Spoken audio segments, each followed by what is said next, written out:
again, they say there's no rest for the wicked. I'm not wicked, but I can't rest. Just got another one of these messages from one of my viewers. 13 WTHR. This is totally insane. This was published on November the 16th, 2017. Denver, Colorado. 2 doctors from Colorado claimed their patient, a baby boy, died of an overdose of marijuana. The case in question happened in 2015, the second year of the recreational marijuana sales in Colorado, when the 11-month-old boy came to the emergency room barely conscious after a seizure. The parents of this boy should be able to sue the governor and the state legislator. Doctors had to insert a breathing tube into the baby, but his heart began to fail.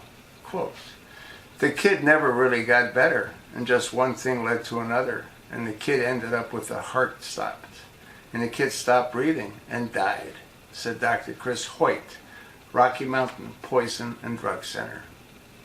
Hoyt was on duty at the original Poison Control Center in Denver the day and was called to help. He and another doctor at the center set out to explain why the baby died when the young boy's blood and urine tested positive for marijuana. Quote, we just wanted to make sure that we're not going to call this a marijuana-related fatality if there was something else that we could point at. And we looked and couldn't find it, Hoyt said. That led to the doctors to come to what in scientific speak amounts to a very bold claim. Quote, as of this writing, this is the first reported pediatric death associated with cannabis exposure, the doctor wrote. Their discovery was met with questions. I'm going to have to call BS on this one, said emergency specialist Dr. Noah Kaufman. Kaufman reviewed the report published earlier this year in a medical journal to give QUSA-TV in Denver a second opinion. That statement is too much. That is too much as far as I'm concerned, because that is saying confidently that this is the first case. We've got one, and I still disagree with that, he said. To understand the controversy, you need to know exactly how the boy died. The medical condition that killed him is not in dispute. An autopsy found he had microdesis and inflammation of his whole heart muscle, which pushes into a sac around a child's heart. And then there's fluid that builds up inside of that sac. Sometimes it doesn't allow the heart to fully expand and beat like it's supposed to normally, Hoyt said. Doctors know microdesis can be caused by drugs, but is more commonly caused by infection. We thought it was more likely that it was something else, but we tested a lot of things, even things that are very rare to find in kids. And we found none of those things on this kid, and the only thing that we found was a high concentration of THC in this kid's urine, and ended up in this kid's blood also, Hoyt said.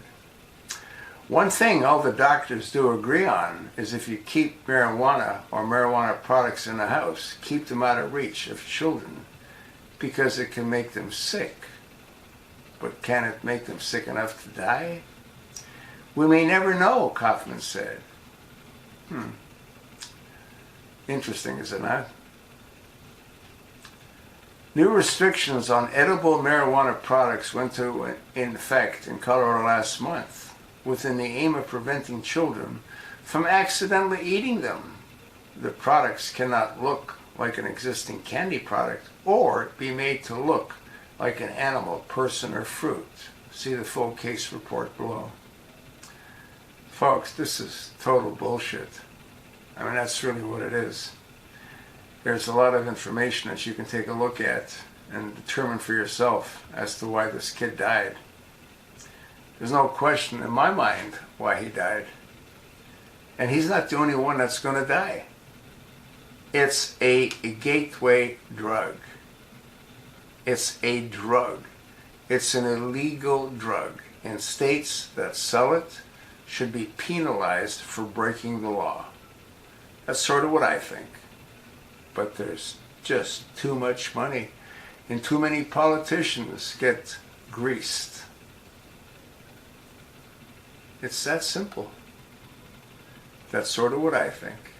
I'll attach the link. You look at it. You let me know what you think. Thanks for listening.